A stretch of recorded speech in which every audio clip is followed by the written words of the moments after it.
everyone, it's Karen Rally here, and I'm back with Oxy-kun, otherwise known as Dimas the Fox. And we are here to do Sakura Spirit. Yeah. Yeah.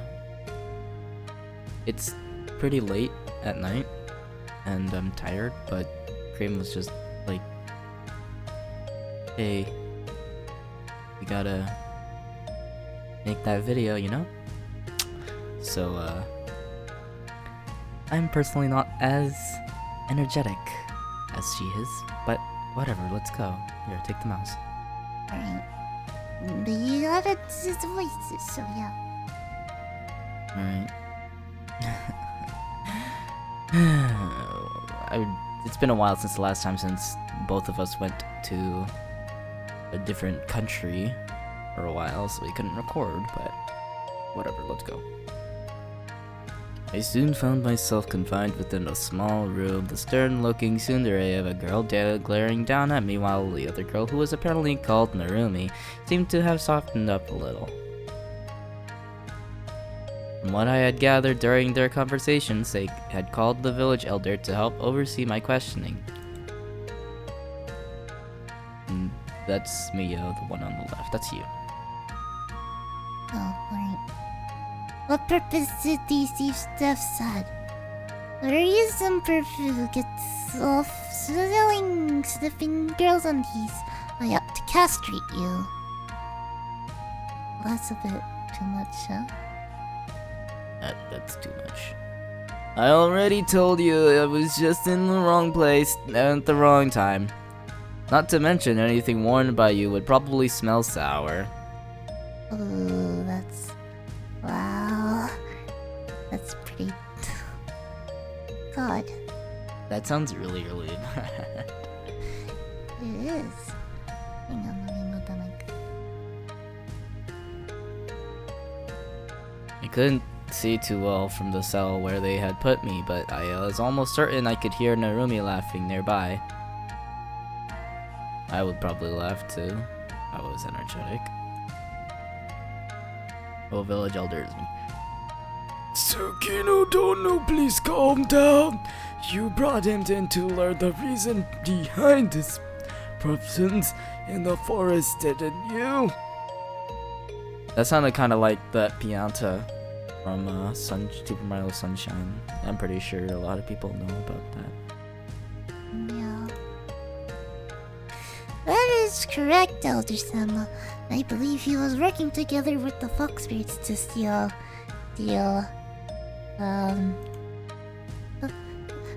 panties and other garments. Objection! I'm too tired.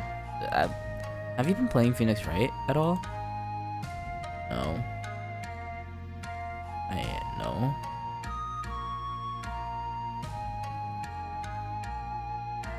She was just shaking her head. She doesn't want to talk about it. I like Phoenix Wright, but I haven't played the recent game, sorry. I feel really bad about it too. Whatever, that's fine. That's fine. It's... I have it on my 3DS, you can go play it later. Alright, cool. Oh, it's your turn. Oh. What are you objecting to, young man? The evidence surrounding the defendant's accusation was fabricated. Narumi-san, would you please hear this question for the judge? Please answer this question, not here. What am I saying? I can't read. Was the defendant, that is, myself, anywhere near those girls while you two were in pursuit of them? Hold it! Hold it! Just who are you calling a judge here? Lower your voice or I will strike you down. I don't even remember the voices I did for this. Hey, Mio-san, maybe the whole angry accusation thing isn't working. This guy clearly isn't a bandit. We could just ask him why he was up there in the woods, you know? If he had a valid reason, then sure, but if not, he's clearly a panty thief, and we'll use him as a punching bag out in the yard. Finally, And here I thought this was about to become a turnabout case. Yep, this is definitely Phoenix, right? Alright, yeah. Let's go on. I sighed deeply, partly amused by my own act, despite the seriousness of the situation. Who would have ever thought mimicking characters from games and movies would end up getting me out of trouble? That never happens in real life, trust me. I'm too stupid for it to work. As long as I didn't become an ace prisoner, things would hopefully turn out for the better. That's so dumb. I know. A wise idea, Narumi-chan. How about you start by giving us your name? Gushiken Takahiro. I suddenly have a cool voice because I'm tired. So what were you doing in the forest? Nice voice, by the way. When these two were chasing the thieves.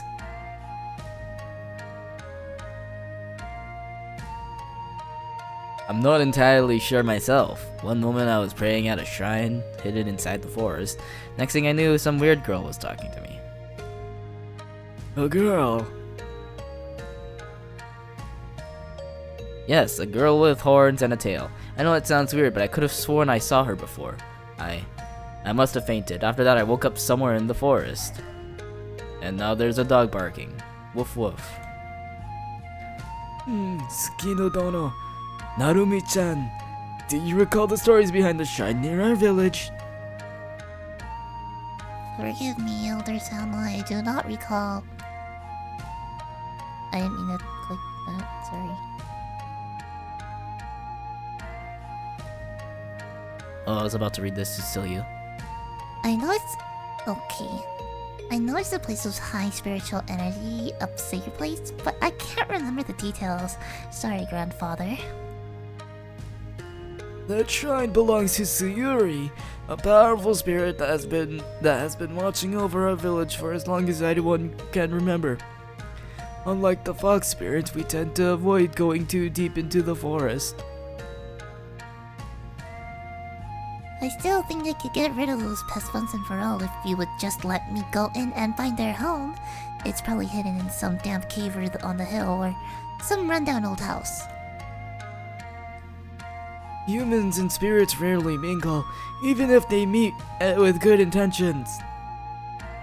The fact that this lad says he saw a spirit means there is a chance he was there for a reason. Not to mention, did you take a good look at him yet? He seems disoriented and his clothes look foreign. He did seem to be talking gibberish earlier. He claimed to be from a city near here, but there's nothing like that around for miles. He was also talking about something called a move, and he used some fighting techniques that I have never even seen before. He's still a pervert! I can't make it fun right now, I don't remember the old voice. I'm not a pervert. It's perfectly natural for a guy my age to be curious about certain things. Besides, if you're talking about how the panties ended up on my face, I had nothing to do with it, Cinderate tyrant. What did you just call me? I ought to smash you into pieces, you brat. You brat. That's not how you say it at all in that type of English. Yeah, I know. I've been there. Oh, wait, now that I think about it, those two foxes did look like they were just abandoning them. But grandfather, what does this all mean? What does all this mean? I can't be for certain, however, I believe it is unlikely that he's working together with the fox spirits. Still, I have never heard of any human to come upon a spirit such as Sayuri. I dare say he might not even be of this world. Wait, are you trying to say that I'm a different world now? That would be the most logical explanation. In what world would that be considered logical? But I have an important tournament to participate in 2 weeks from now. Well, no one has ever experienced something like this before. We will have to think of how to deal with you, or if it's even possible to get you back into your own world. sorry. Yeah, sorry. In the meantime, a night in the cell won't hurt. He did assault a village guard, and he resisted arrest. He can stay here until he rots for all I care, but I suspect the Elder will wish to have a talk with you soon. Hikage, I'm going to clean myself up. I suggest you do the same. I would take offense for implying that I stink, but that was one hell of a run. Those fox spirits run fast. I would still like to know more about those techniques, Takehiro-san. If you do happen to stick around, I might want to go a few rounds with you.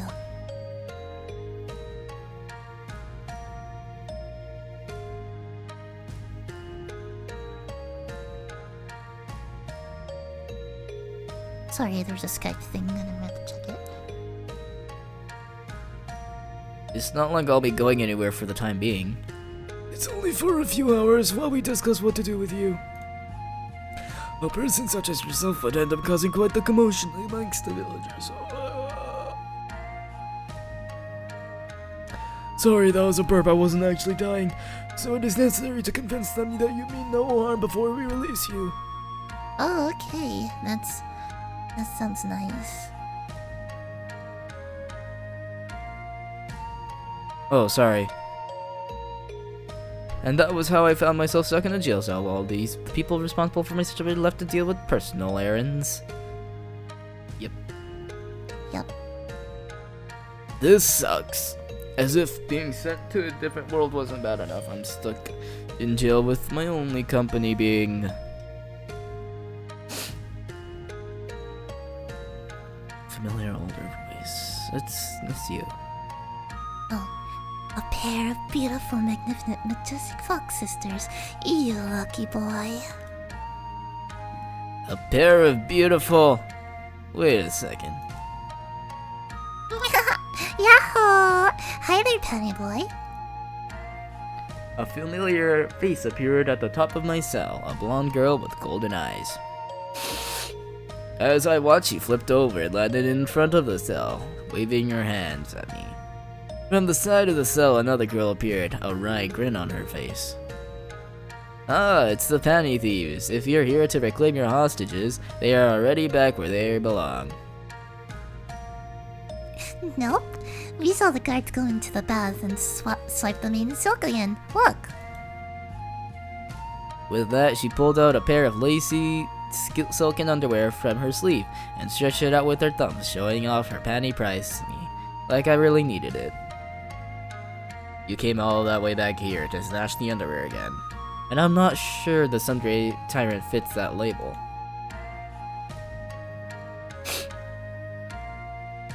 It's your turn. Oh, sorry. The cutie with the katana? You would be surprised. I happen to believe that she is as innocent as one can be. She seems far too uptight to let any man touch her. As for returning to the village, we have a debt to settle. I smiled weakly as I wondered what the fox meant by debt. I'm not sure what this debt of yours might be, but I think you better leave before those two return. You don't seem to be on friendly terms with the samurai girls.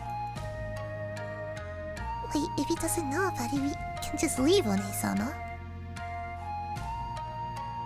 Maeko, that's not how we do things. Young man, your actions allowed us to escape our earlier predicament without harm. This places you in your debt. This places us in your debt. For which we are now repaying you. Maeko, do the magic. Okay. The younger girl walked forward and placed her hand upon the locked door of the cell. She began mumbling something that I couldn't even begin to understand, and her hand slowly began to glowing brightly. Different worlds, girls wielding weapons, and now foxy girls using magic. Next on the list, I'm going to find a talkative magical sword and end up destined to save the world.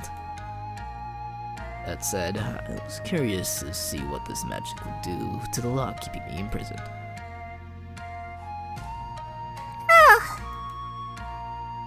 The glow flared for a moment before quickly fading.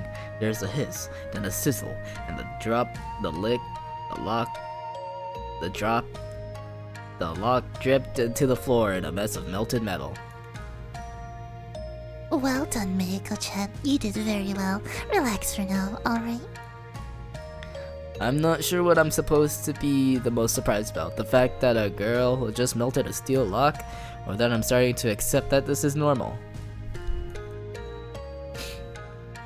This level of magic is extraordinary. Maiko-chan is quite gifted. But as I said, we are here to settle our debt. If you would like, we can escort you back to the forest where we first encountered you. I do, however, suggest that you decide quickly. The guards do not bathe for long. I should know. I have observed them for a while.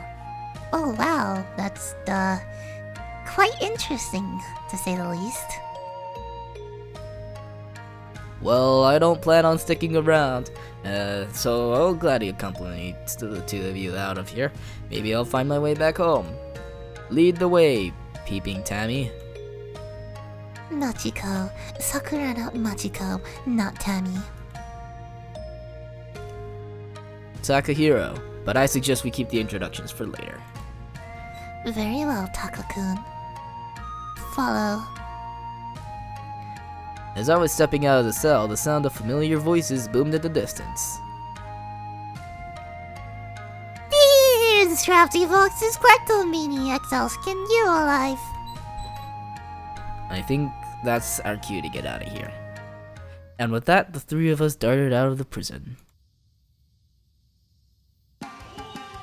And that's pretty much what happened. According to the village elder, there's supposed to be a shrine somewhere in this forest. It must be the same one I visited before I got caught up in this mess.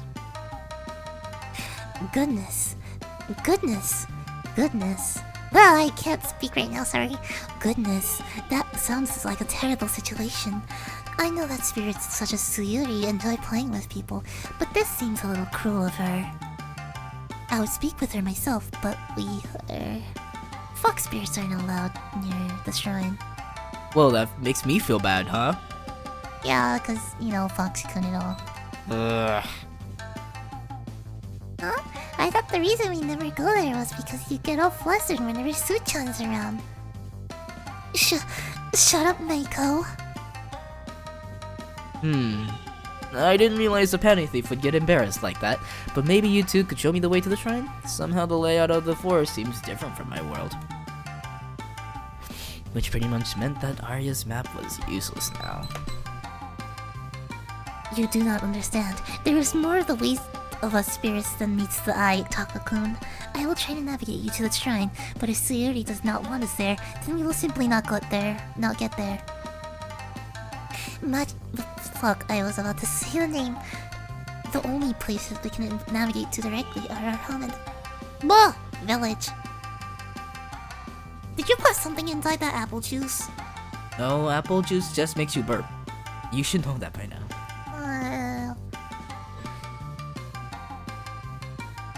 I could use gate magic, but that takes super long time to cast. A super long time. Fuck my life. And unless I really concentrate really hard, it usually ends up taking us someplace. Not fun. I think I prefer taking the ground route. I don't know what I'm saying, but thanks for the offer. Maiko-chan, was it? That's right, Sakura no Maiko. Yeah, Sakura no Maiko at your service. Hey, my first human friend. Silly girl. Not that I doubt your navigation skills or anything, but didn't we cross this path a while ago? Oh, right, you're right. Why are we back here, One-sama? Huh? I thought you were leading the way. Wait, I think if we turn this way, cut through the trees here, maybe? Oh! The girl seemingly disappeared out of sight as she stepped in between two tall trunks, only to be followed by a loud splash. I ran towards the tree and looked down to see the girl, arms flailing wildly, neck deep in a slow-moving river. Oh, One-sama, quickly, quick, please, you have to help her. I'm begging you. I'll do whatever you want. Just please save her. But I can't. It's too hard. Okay. It's fine. It doesn't look that deep, Don't tell me your sister can't. She can't swim. Neither of us can.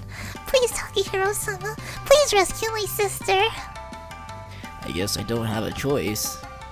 Smiling weakly, I pulled off my jacket and dove into the river. The cold water sent shivers down my spine as I swam towards Machiko, who, despite the lack of a strong current, was slowly disappearing under the water. Urged on by the worried shouts of Mayako, I tried to reach the girl as quickly as possible. It took me a few strokes before I reached her, but by the time I grabbed a hold of her and pulled her out of the water, she had lost consciousness. She's not breathing. I felt my stomach drop. Dreadful thoughts of what might happen if I didn't do something. I began to fill my mind. Fuck. But what in the world could I possibly do? CPR? That's you. Oh, I don't know what that is. She's not breathing. Help her. Please help her. Okay, someone please wake up. Okay, but I need to concentrate. Can you find something to dry her off with? Right. Great. A mage without a revive spell. As if trying to steal my nerves for what I was about to do, I muttered those words just before leaning in. All I can remember from my first aid training was that the patient had to be in a so-called recovery position, so that I had to blow air into the mouth and push down on their chest. My heart pounded faster and faster as I looked down at the fox girl. I could feel my cheeks heating up as a blush spread across my face. I realized that at this point I talked so much in this. That's it. Clumsily, I put her into what I hoped was the right position, and slowly I lowered my face towards her face, myself, my face, and her face, and my lips parted. But for the next few things, I guess we are kinda like done. Wait, what? Yeah, this is the end of the episode. Thank you guys for watching, and we will be getting more videos out to you.